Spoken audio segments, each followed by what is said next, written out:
to at least make sure he knows where Shackle is going. And 2, let's be real, Clover in the mid lane has been a weak laner. If Harbo, who has actually been a really good facilitator, really good setup, can set up a kill on Clover 7 with some assistance from, say, Garfield and feedback coming in, you can shut down that mid laner, prevent Domino from getting into those team fights where they are so scary, and kind of exploit that weakness a little bit. But it is partly tracking the jungle, it is partly making sure that mid lane is taken out of the game, as has happened a few times to Domino. But on the other side, I think for Vanir, all about the AD carry, right? Doesn't matter who it is, Moxox or Liam Cole. The champion seems to be the only variable in terms of their playstyle. But top lane could also be a fairly interesting matchup because whilst coming into the split, Spuda and Quintana were really hyped up as these bruiser players that could get a lot of kills and snowball throughout the game. For the most part, it feels like they've been subdued onto tankier stuff like the Ornn and the Cassante. I will say, Olaf not banned. Yeah. Really? Spuda has been drawing Olaf bans the entire split long, and...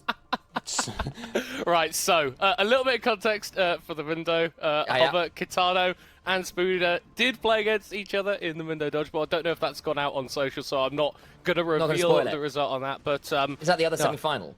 No, that was first week. I think Spuda was able to get the dub in the end. So yeah, Mundo fine. mechanics clearly on the Domino side. I mean, serious credit. I know we're going a little bit off tangent, but like having J-Real in a boat on river, like that's incredible on-site reporting. I feel like Patrick Porpoise has actually got some serious competition coming in the reporting scene within League of Legends in Europe. So I'm just saying, maybe get on the scene a bit more, as we have got the ever so common response of a powerful first pick in like a Rel or a Tristana traded up with a Kai'Sa every time on red side, it feels like today. Any Xayahs? Do I have any Xayahs to take? I feel like Xayah is just the common trade. Tristana is also an option that you can answer with here. LeBlanc is actually one of the champs that we've seen Clover 7 win a match on. Was Static Shift LeBlanc a couple of weeks ago.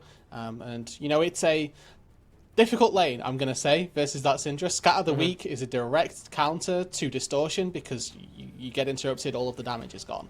Now, of course, the way LeBlanc plays, Distortion hasn't become so much for damage later on and more so for the maneuverability. But in that laning phase, it is still difficult. Yeah, and shock to everybody, Xayah gets locked in as well. Yeah, of course. The AD carry with lots of disengage that also happens to do a crazy amount of damage. But I'm interested in this first rotation for Vanir because it matches two of the real problem champions that Verdant had on their squad in the last game, right? It was the long range, the medium long range poke and engage that the Syndra can put out, and then the AP Kai'Sa with the Void Seekers from downtown. Domino need to find an ability to actually engage onto Vanir in the late game stages, otherwise they're going to be really hard to deal with. I really like this pick of the Kindred. It allows people to be a bit more aggressive, to make sure things are happening early, and potentially deal with someone like Shackle and Snabby, who have been a scary duo. Now you've got Kindred Syndra as a potentially very scary kill combo. Yes, it's not the Lee Sin, but Kindred early on, very capable of snowballing, very capable of potentially punishing a weaker laner like Clover 7, or duoing up and roaming down towards the bot lane and trying to get Moxox ahead, as has been a common thing for Vanir. Banning away some of those top laners on both sides now, though, to try and narrow down the pool for both top laners. Wouldn't mind seeing Vanir fully just pivot into this absorption style of composition where they just don't need to go forward. They're playing against a Rel. Rel goes forward very well. She also re-engages and counter-engages very well also. So if you're playing on that firm back foot, I really don't mind that as an option for Vanir. They've got a lot of poke to start things off with Moxox as well. So things like, weirdly enough, Janna, Enchanters just in general, for me the priority on those go through the roof when you're trying to play a disengaged style of composition. Yes, Gragas in the top lane spanned away, but even if it's just having a big front line for Kitano, it's not particularly been in his wheelhouse, but it would work well. You still got things like the Poppy available. Kennen can do some zone control. Maybe the Cassante. Renekton kind of at least can buy some frontline space. I can see that being an option. There definitely are some tools, and I kind of like leaving the support for counter pick, especially considering, as we've said, Vanir's propensity to play through bot lane. It does feel like something that we have seen a bit of, especially if you're looking to draft something a bit spicy like a Blitzcrank. Knowing what you're going into really helps to allow for a pick like that. Yeah, I think if you're leaving your support to R5, it's got to be something that changes the complexion of the game, because you already know what the enemy bot lane is going to be playing, and you've known it from the first phase. So the Renekton is a safe blind. It's not really going to change the way that your entire composition has to play, but whatever Garfield is going to be picking needs to do something that Domino aren't expecting. it's worth mentioning as well that the Rel could theoretically go jungle, so them holding support counter pick is in line with the fact that they don't actually fully know what's going down into that bot side of the map. But instantly, if you wanted aggression from Shackle, if you wanted anything to try and answer AD carries that do very well, Lee Sin Jax seems right in that wheelhouse. I'm seeing the Ari hover, and I really don't want to see an Ari support because I will have Nymera bursting in here to explain all the intricacies, and we don't want that. That's a bad time for everyone involved. So instead, they're debating something like a Soraka, which would be, again, a part about that absorption idea. Instead, Nautilus, more CC, someone dives on top of your Kai'Sa, you stand next to her, you press your auto attack key, you root someone in place. Especially now you've got a Jax, a Rel, a LeBlanc, a Lee Sin, all flying for some of these carries' heads. You do need as many tools to prevent that as you possibly can. I think I would have preferred Leona here, I'm going to be honest. And I am getting really bogged down in the minutiae right now, but Xayah versus Xayah versus Nautilus, very easy for the Xayah. You just ult the ult, right? For example, where when you've got things like a Leona as well, and I think specifically versus the Lee Sin, there's that I can't miss my auto attack style, where again, that does exist for the Nautilus, but a root versus a stun, again, just a little better favoured for a Leona. I doubt it's going to matter too much. It's just something that that just came off the top, and I think if it had have been focused specifically on the game itself, it would have looked a lot better. But versus a Rel in the laning phase, the Nautilus probably offers you more as an option with that dredge line to interrupt the engage as well. It's just kind of a classic combo with the Kai'Sa, regardless of the build that you end up going towards. But the mid lane jungle that Domino have locked in, Lee Sin, LeBlanc, this feels like a combo where if it doesn't get accelerated in the first 10-15 minutes, even with Shackle's ability to get creative on the map, it's going to be so hard to actually find an impact. I agree with you there. And I think I will also say in the green room, we had a bit of a conversation about how Clover7 used to play when he was on his other teams, when he was with a Chinese-speaking jungler, where it was way less about the lane, which has always been, at least this year and this split, significantly his weaker point. It's about his coordination with a jungler and getting out of lane, getting kills happening. That's always been his strength. Lee Sin LeBlanc offers that kill combo, offers that synergy with your jungler. Can they execute, though? Tough question to ask, because yes, it's a combo that you've got to get going in the early stages, but it's not like Domino are any slouches once the game goes post 25-30 minutes. Jax is going to be a terror in a side lane, and Blink is going to be doing a load of damage with those feathers as well. I think I'll also say here as well that you've got a Jax and a LeBlanc who's likely going that static shift. In fact, you can check the inventory. There's the sword. There's the dematerializers. We know what build that's going to be. You've got a really scary 1-3-1 with the ability to dive with the Lee Sin and the Rel roaming, and Xayah can try and stay safe in the mid lane. Like, if you get to a point where the Jax and the LeBlanc are kind of shoving with very few options to deal with them, it get quite tricky, though. I am watching Snabby on a ward here, and I want to know whether something's going to be done about it. Go on, PP Bat. Just step up. Just do it. You know you want to. Just into first blood. Just auto it. Just auto it. Immediately, Snabby says, absolutely not. Resonating strike follows over the wall. Shackle with first blood. Phenomenal stuff. He did it. He took the bait. He took the bait. Oh, Kindred players around the world scream in sorrow. We've all done it. I'm sorry. Can we talk about how illegal that is? Yeah. Like, yes, we can. Yeah, we can. Go on. PP Bat, just don't step up. You have a W, which is so long range to interrupt the recall. Just a W. Well, he's got an L at the moment. Do you guys remember that prop that I told you about in the green room? Yeah. It's fully enforced. What was the prop? I forgot what the prop was. I've got Fraud Watch live on air. He's got the Fraud Watch. Oh, yes. That's it. Sorry, Rudid. I'm not used to actually listening to what you say. Oh, yeah. Nobody that is. relevant, so, you know. Fair enough. This is going to slow down PP Bat in terms of his clear, obviously, so not going to be able to get a leash, but it does mean that Snarby was delayed getting to that bot lane, so Moxos and Garfield were able to get first move on the wave. You just bot lane?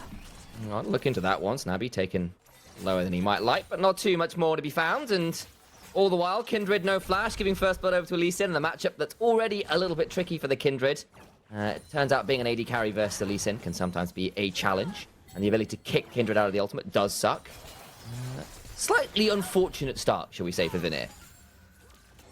And I think that the other part of this is as well that it actually delayed a clear a little bit, I want to say, just because of the timing on the death. Yeah. Is that he got back to the jungle at a little bit of a later juncture. Now, I don't think that that's really mattered too much. Shackle is at the same CS and hasn't even farmed his Krugs yet, the notoriously longest camp to clear, where we actually see PP has fully managed to pick that up. So the deficit, not the worst in the world so far.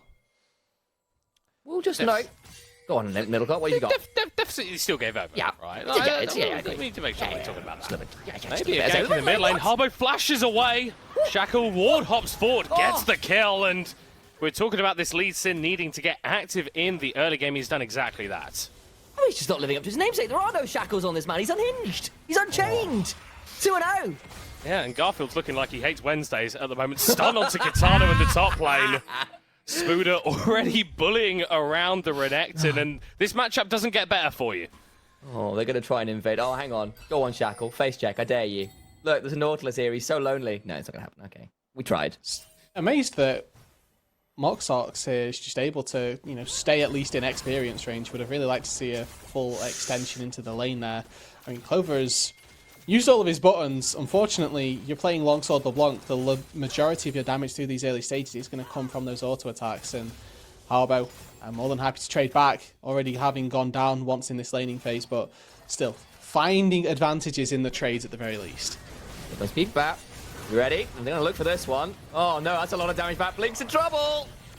Snarby also going to be focused down as he's on his lonesome kill. Hopefully going to get donated over to Moxa, but no! The shield comes through from the safeguard. The flash forward, Garfield connects onto the well. Shackle completely sells out his support, and Vanir get their first kill of the game. Now, in fairness, that's a good flash from Shackle. Your support is the one that is supposed to die there. If you're, giving over the bounty as well, it doesn't feel good. And Snarby, yes, it feels bad. Maybe he might have been able to dodge it had he have known that he was going to be trying to tank it, but is the correct targets to fall if you are Domino in that bot lane play. But Vanir do get themselves a response kill, able to put a little bit of gold into their Kai'Sa's back pocket. And once again, a reminder for those that missed yesterday, Moxox here, the substitute AD carry for Vanir while Liam Cole isn't able to play, had a monster performance yesterday, genuinely showed up and deserved the win that he got them versus Verdant. He deserved the MVP that he got for that game as well. A little bit of a wild turtle chaos situation. For those of you that have been watching League of Legends for way too long. But Snarby, being top side of the map at 5 minutes in, because that's just the sort of player that he is. And Shackle, after picking up those 2 kills, is really accelerated on Lee Sin. Already got that Iron Spike whip that is going to help out his clear, and a couple of extra longswords for a bit more damage. Just more swords for a monk. That sounds like a great idea. Not like he fights with his fists and kicking people. But, I try not to think too hard about the fact that, weapons in League of Legends don't matter that much in the sense it's just it's okay that this, giant crocodile just happens to have, I don't know, a long sword. That's just normal. Well, and Spooder's there on the Jax, desperately trying to convince the DM that a lamppost is a staff and not an improvised weapon. Right, exactly. I knew it was going to take maybe 2 sentences before we got to real weapon buttons, and I'm just happy that you managed to circumvent that and make it as small a time as possible so it wasn't just eating away at me. Thank you. You're welcome. When you're like, oh, I see rude dudes. It was low-hanging fruit, Middlecott. Very low-hanging, I'm going to be honest. No. What is this backhand comment? I'm there with you. That was a great little sentence. sentence. A D&D reference. It's like... He just doesn't appreciate quality. No, that's why he likes casting with me. Domino, we're going to be starting up this dragon around about a minute and a half after it spawns, so a little later than we sometimes see. But Vanir willing to contest them. Garfield, TP Bat moving over, but Clover 7 also level 6 flash engaged from Snarby, but this one a little bit less clean than the time before. Harbo with the level 6 dropping the damage onto Snarby, but Garfield is taken out of the equation. It's 2 kills for Domino. Moxox on the run. Clover 7 finishes him off. Nice skirmishing. Drake not going to go down. Both junglers out of the fight. No smite either. Means that it will be once again a return to this Drake if these teams see fit. 3 for 1. Domino coming out on top. At the very least, you do get a hold of the Lee Sin. That stops that dragon coming down, as you said. And then, it'll delay a little bit. But honestly, Domino playing with a bit of verve there. Ooh. Oh, boy, that's some damage. Damage in the top lane. Katana potentially at risk may be able to turn it around onto Spooder. Flash is available for both top laners. A full Fury Renekton is something to behold, but dear. Snubby could It's be a alive. potential second victim. The slice and dice flash away. I thought Kitana would double kill there, I'm going to be honest. I was kind of there with you, honestly. I thought there might be a Q or a W cooldown that led to some dead members. We were wrong, unfortunately. I know. That's actually quite disappointing. Yeah. Actually, oh, wait, Peter Barrett. You're level 6, but Shackle's not far off. Where it goes from those Garfield. Fading. Kindred's maybe a little bit currently more. 2 stacks. Okay. Four Would is, this be third? 4 is the power point. It is. I think Foxtrot mentioned that yesterday. You get the juicy extra range. You get a nice little bit of 4, then 7. Yeah. ability to actually skirmish instead of being fairly weak. And Conqueror as well for PP Bat. Not the... There you go. Again, not the early game rune choice that you like to see. But again, scales very well into that late game.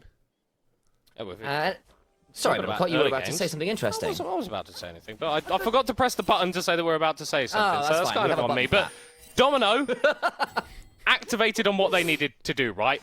The mid jungle is working. We've got 4 kills, 4 kill participation for Shackle, 100% kill participation for Clover 7, and that might go up in the mid lane if Harbo wasn't able to push back the LeBlanc. But this is exactly what we were talking about, right? 73 CS at 9 minutes is not insane for a mid laner, but if Clover 7's moving out onto the map and getting kills, he doesn't care that he's dropping a couple of melees.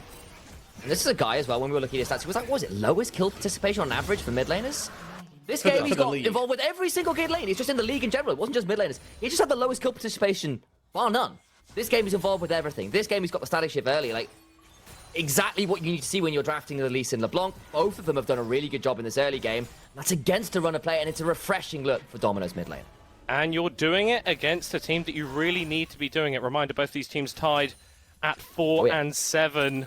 The last playoff spots, both within their grasp, but Domino are the team that have the advantage in this matchup for the time being. Only 1,000 gold to the good for themselves, and Vanir definitely have scaling options if the snowball isn't being built up. Is hanging around this top side, and Spuda, be just a touch careful about how willing he is to shove too far. In we go. Maybe this is the look. Counter-Strike comes down, looking for the stun. Will not be able to get too much further than that. Kind of fizzles out before it can really begin. All the while, though, you check on the minimap and guess where the Lee Sin is? He's on Herald. Just about spawned a couple minutes ago.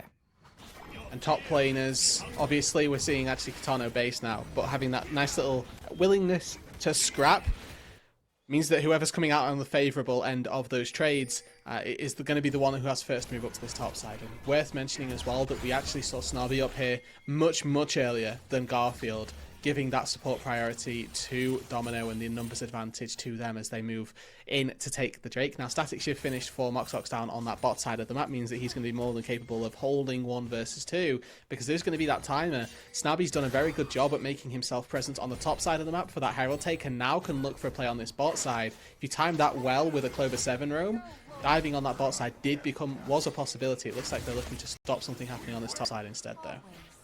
That, I believe, was the 4th mark. Range increases in, and you get that at 11 minutes. People back very pleased with the stack right there. Yes, the early kills were a bit rough, but Mark 4 is always something to see. The standard back in the day was 18 minutes for 4 marks. Decent early here at the pro game. Yeah, Mark's suffering from hyperinflation. I don't know where I've heard that one before, but No. High-hanging fruit, Middlecott, well done.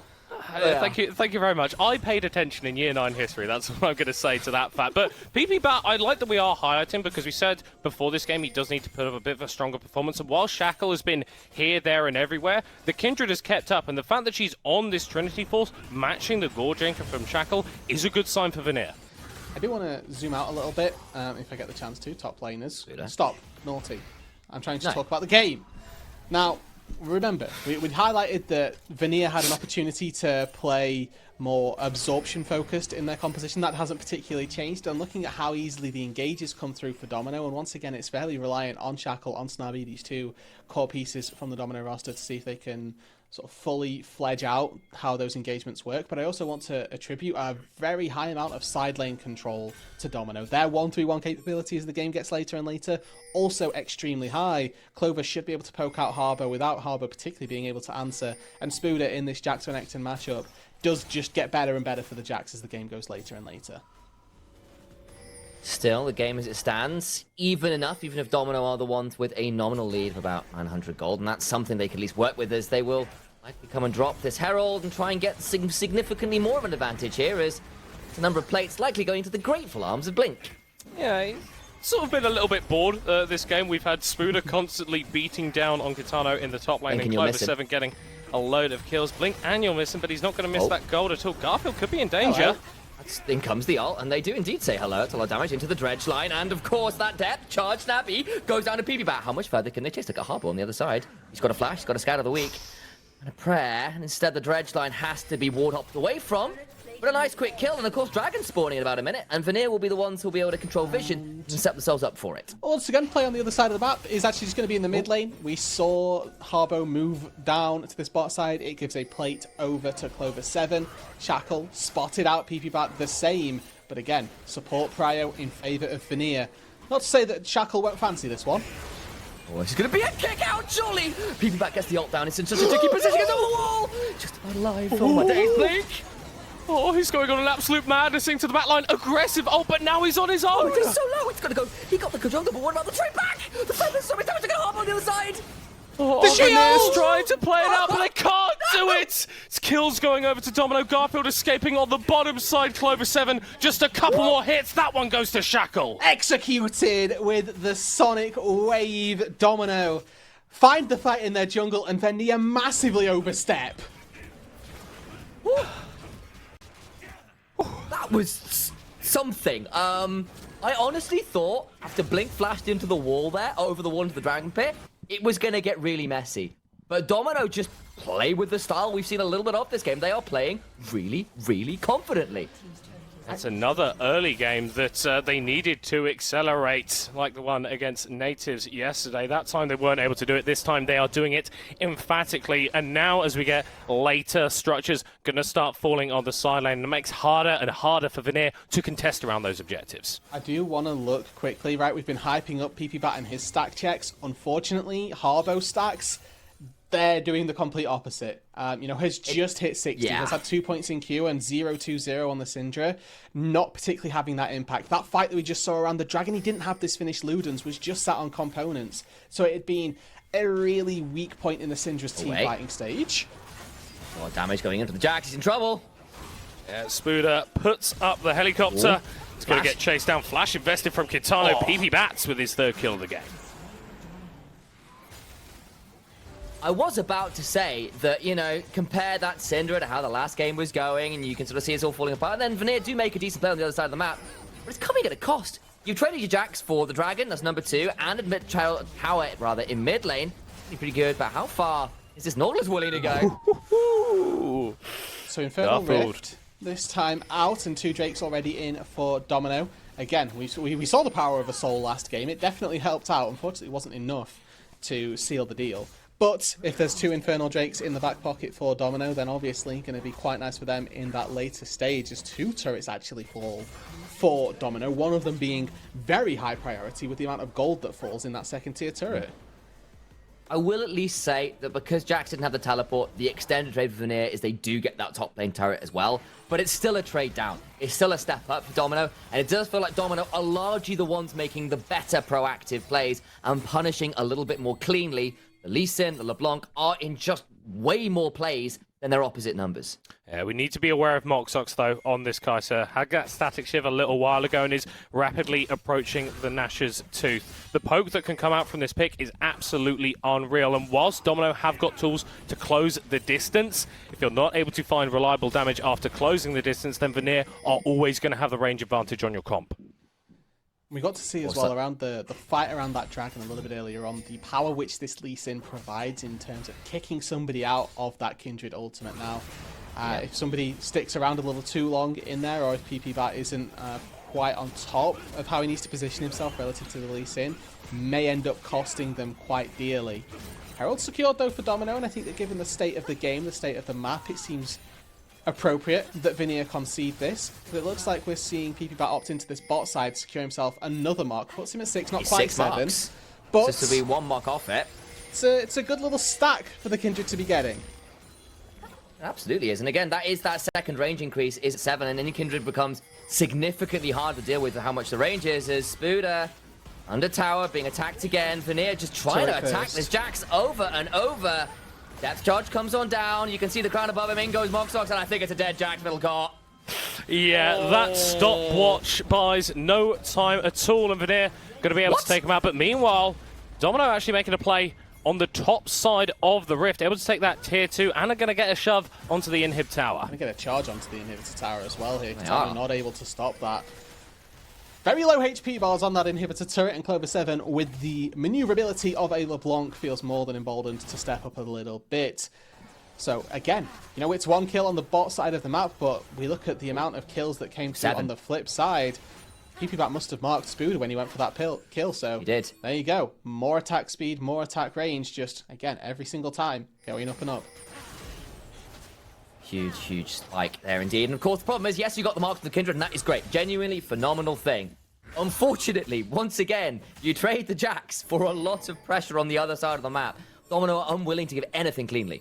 And I think that's the key thing, right? Domino are always trading. They are always trading up. When you've got a lead like this, it is so important that you push your pedal to the floor, and that you don't give Vanir opportunities to come back in. You can see that the mid lane tier 2 is the only tower outside of Vanir base which is still remaining, and getting that done pre-Baron is a very, very impressive feat from Domino. Now it's about making sure that you're safe on these side lanes. Clover 7 should always have the push. Spuda is going to be fine in that lane as well. You don't want to get caught out. Well, I was going to say that it's a wasted stopwatch by Spuda, but he's actually just going on your second. Again, Jax with AP scalings on the majority of his abilities, honestly, but a decent one on his ulti gives him just that little extra at first than teams may necessarily give it credit for. But Domino venturing into this bot side jungle here. This cost Vanir in the previous adventure, but they may look for a fight once again. Poke from Moxox, the important part. Flash from Garfield finds Snubby as he's going to go back in with the Magnet Storm, but it is all on his own. And Vanir will burn him down with no fear at all. Clover 7 forcing the Lamb's Rest bite as Vanir still going forward with the poke. Spuda isolated on his own, hopping away out of the river. A little bit baited there by the clone from Clover. I thought that W was aiming for Clover. It hit Shackle, but I think it was the clone anyway. So my voice got a little bit higher than it needed to there briefly, but either way, Vanir still not without their own fangs and have got themselves a couple seconds until this dragon spawns. They are strictly at the man advantage, but they've actually backed away. They might not be in a position to counter this, I don't think. Difficult for Vanir to get in here. Used a lot of crucial ultimates just to find that one pick, where Vanir have still got the majority of theirs, right? We've still got the kick, we've still got that Grandmaster's Might from Spuda, so dueling capability is definitely high. Ooh, Clover 7 getting very aggressive with those distortions again, just jumping in for an auto attack with the static shivets. A reasonable amount of damage on for Vanir, who are bursting down the dragon. We're going into the Great Street. Shackle steals away the dragon, and I've got no idea what's going on, but it doesn't look great for Vanir. That's a stolen point, and they are being forced back in the river. Clover 7 going to get pulled back in the hook, and Kitano is buying space, but the LeBlanc is not going down and getting kills. Harmo a little bit isolated, Blink off the board. Vanir still going forward. Spuda low HP as Kitano goes over the wall. Spuda, that spider. So squishy flash won't quite secure the kill. Look at Shackle, look at Clover. They must find a way out. Can they escape? Is there any way out? It is going to be a hair-raising attempt to get away, but they are LeBlanc. They are Lee Sin. I don't think they can follow fast enough. The LeBlanc, he's just giving W's out for Shackle. Every time that distortion comes up, the safeguard goes with it. And Vanir, they may well lose that dragon, but they play the absorption style of their composition so beautifully. Yes, Garfield goes down, but everybody who goes in never gets back out for Domino. Yes, you've got one distort back for Clover, and that's maybe the exception that proves the rule, but they've got just enough picks, just enough damage to take these team fights, and even at that gold deficit, you have to question what can Vanir do to try and get themselves closer to parity, because if a fight looks that good when you're behind, at parity, surely it looks better. Yeah, but you need to be looking at the timer in the top left of your screen, because in 3.5 minutes, Domino are going to have an opportunity to take away an Infernal Soul. And when you've got a Lee Sin, when you've got a LeBlanc who are at these points of power in the game, that is not something that you want to give over. Look, the Kindred's got a lot of marks. That feels great. The problem is, on the other side, you're looking at this LeBlanc, who is 2 items ahead of Harbo. Yes, There's not a completion yet through for the Syndra, but is a long, long way behind their opposite number. And Lee Sin versus the Kindred. Lee Sin's doing just fine for all. The Kindred has picked up a fair number of marks, and that could be a real difference breaker. This is Baron being a possibility. Domino fighting for vision around it at the very least. Still this tier 1 turret standing for Domino, just giving them so much leverage on the map. This is why when we talk about mid-tier 1s falling, how impactful they can be. As Shackle's now been altered. Well, they had to charge as a teleport. Well, they really want this. He's going to be taken so low. Trying to go on in. Look who is this. Snabby. Not enough. He's taken out. They got the jungler. Yeah, but they're going to drop the ult onto the support Spooder. Buying time, very defensive ultimates So from low. Vanir. Kitano is a massive croc in the front line, but look at Blink with the feathers, with the damage. Clover 7 going back over the wall, not quite able to connect with the chain. Vanir still giving as good as they get. It's just out of range. I genuinely thought that W was going to be longer range. You could see the observers were teasing us with it. He gets out alive, but my days, you can see how damn close these fights can be. Live and die by the Right. Lamb's respite. Oh. The literal nature of the ability, but Vanir were able to sustain for so long in What that is he team doing? fight, just standing in Kindred ulti, making sure they could never go down, and Domino never got in. 3 carries for Vanir still stand, but Domino, they've still got Clover 7, 4, 0, and 6, just harassing anybody who dares to step up. Playing with Breathe. such a freedom. But yeah, we do need to breathe. We do need to calm down a little bit. We've been offered another close run thing, and Domino are DPSing down the Baron. Snubby going over the wall to try and interrupt PP back from getting in, but the Kindred has a lot of mobility. Spooder getting out there as well. There is no chance to get into the pit for Vanir. And Clover 7 is even going to get a kill for his time. He crit there, by the way. And I mean, Clover had been weaving in quite the few auto attacks. He was due a crit, but he put PP back down to 30% HP with just 3 distortion forwards and auto attacks with Lich Bane and Night Harvester and the Static Shiv. I think he's piloting this LeBlanc absolutely exceptionally. I've had criticisms of him in previous weeks, but this week can't fault him at all. Eyes on the time at the top of your screen. A minute till Infernal Dragon. Baron to work with as well. Domino about to get a shove in. This LeBlanc at 3 hours. Oh, no, that's... Right, everybody sit down. Make sure your camera's on. Let's go. Oh. God, so what's tonight's podcast episode? What are we discussing this evening then, lads? Static Shiv. Yeah, okay. Why is it called Static Shiv if I see it move so much? What's going on there? It's the stabbing motion. That's the Shiv part. You just move it really fast. It's just a lot of like LeBlanc just teleporting in to go, aha, you know that's right, this is a deep cut. This is the deep cut. Okay, Bear with me. all Bear right. with me. Do you remember the Futurama episode where Fry moves in with the psychopath robot? And there's a psychopath robot, it's like a tiny little closet, and he's just going, I'm here to practice my stabbing. He's going, aha! As he's in this tiny cupboard and stabbing with the knife. That's kind of what I picture LeBlanc is like with a Shiv. Just teleporting forward to yell aha and stab people with a big sort of electric knife. It's actually just the British build, right? It's like... All right, bro. That is so rough.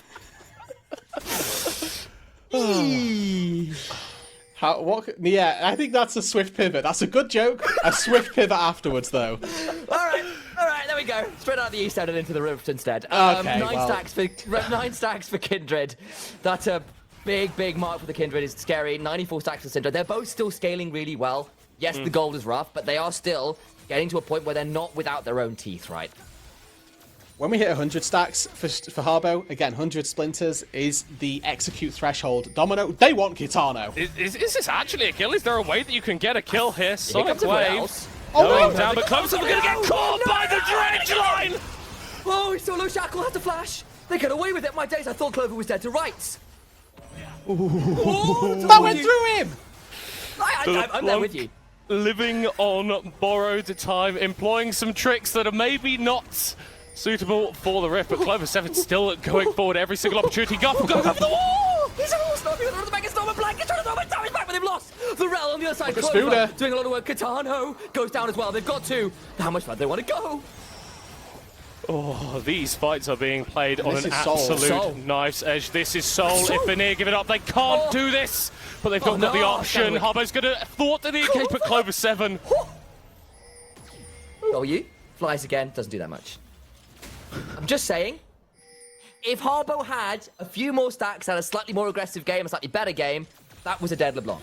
Yep. Decidedly dead. Oh no. Okay. Okay, alright. Big IQ Moxox. High IQ. Very well played. When he finishes Ludens, these W start to hurt, by the way. And this is, again, could not be a better indicator for 3-item Kaiser hitting way harder than 2-item Kaiser, and the difference being, like, quite palpable. Observers, I see what you're doing to us here. That's just, that's... I'd like to raise a complaint to the balance team. So, I... Don't BM like this. I just want to say, Freak did release a video, and I know that's a dangerous word to start a statement with, but the damage that Static Shiv is adding, when it's in a balanced state on AP champions, isn't actually that much more than you get for just getting a normal item. And I know that I'm saying that whilst Clover 7 is 1v1ing Harbo, but please bear with me, right? Normal items give a lot of damage. They just don't have a little indicator which shows how much, okay? I promise you this item is balanced, guys. I promise. I would be interested to see, like, end-game damage graph, you see what I mean? And, like, on... Like, if you're versing Static Shiv versus a comparable build that's supposed to do, like, similar amounts of damage, whether the damage graph looks as different. I also want to remind people, this is, like, the quintessential solo queue moment, where you're like, well, any champion that's 7-0, 7-10 stack Dark Seal does this much damage to you, even if you throw in a wonky item. That's fair. And I also, you know, Static Shiv... Well, what patch are we on? Is it 13? Oh, we definitely on 13. There was a little bit of debate. Yeah, it is 13. Good. Just double check. So obviously, Shiv isn't at its most busted it was in 13-12 and 13-11, where it was exceptionally strong. So it is tuned down from its halcyon days of eviscerating players and minions alike with a single right click. I mean, even so, Clover 7's been able to use it for incredible effect. 3 levels up on Harbo and was able to break that top lane inhib tower as well. So, Domino, whilst they haven't been able to make too many aggressive moves directly into the base of Vanir, they've now got a window where they can force themselves in. I appreciate what Vanir tried there. They were just hanging around over that wall, seeing whether Clover would be a little too eager to shove up, feeling a little too confident and be in range for a CC chain. Doesn't happen. But, you know, I appreciate the look because it's not the easiest moment. Still not 120 stacks. Shards, splinters, found the right terminology eventually. Cinderbooks. Cinderbooks is the easy one. Cinderbooks. I don't want to use Cinderbooks. Why? I just have an aversion to it. I just decided. Understood. Right now. Yeah. this second. Arbitrarily. It's too American for me. Yeah, exactly. You've been asked for an opinion, and with no thought before at all, it just instantly, this is what I think. Yep. That's what you got. Right, Clover has Rabadons. Ooh, Mr. James! Actually, needs to be a little bit careful in they go. Remember, LeBlanc doesn't always win that well against the Kaiser, so hopping forward! The test shot afterwards, and Moxos just gets away with it. My God. So I want to shout out Moxox there. Garfield gonna drop for the sins of his bot lane. A PP that's still able to fire out with a little bit of damage. Yeah, you really don't want to mess with an Infernal Soul LeBlanc. That could have been so much worse, though. Moxox with a really smart overdrive there on the Kaiser to dodge away from Clover 7, trying to walk in with a Q with an auto attack, but he was still on about 2 HP by the end of that play. So even if you play it well, even if you do everything that you should do, it still doesn't work out half the time. Buy the book. Buy the book. Go to your library and take out your local Medjais. I promise you won't regret it, Clover. Just do it. All the while, there's a Baron happening, and Kitano's having a recall. They want Clover. I don't care about the Baron, Sam. LeBlanc is more important. She's gone. Do you subscribe to the philosophy that buying a Medjais grants you 1-3 death? Like, as soon as I buy a Medjais, I die instantly. I think that might be because you're bad. Yeah, no. Aren't you an AD carry main, Rude dude? Yeah, why are you buying? Why are you buying? Is this hang on. What? Hold on. Clover? Right. Well, that's going to slow down his stacking, right? He could have 14 stacks right now. I mean, you and Nightmare clearly share a brain cell on this one.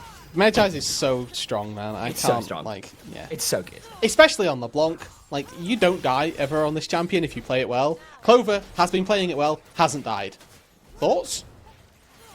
Maybe you should buy a Medjais. And Domino playing into a pretty effective sort of split map scenario at the moment. Clover 7 taking down another tower, and I think Katana's dead, guys. He might be. He's going to flash away. How much fun they get there? So much damage back. They're turning around. Spoon is surely about to die, but he's in the Lamb's Bite. Zonya's buying him time, keeping him alive, and Domino goes for a re-engage. The power of the Infernal Soul is way too much for Vanir to deal with. Time stops for no man, but it'll stop for a girl and a horse. Tries to buy some time damage onto one. They get at least one back. But look who's alive. It's still Blank and Clover. Maybe they've got a little too far. They don't have that many outbars. Never mind. Clover says no. Now Pubat's in trouble. Kitano trying to put up one last defense, but the feathers are pulled through the Renekton. That's it. They ruined that pelt, but that is a win. Domino will take down Vanir. They'll take out the Nexus. GG! GG! Exactly.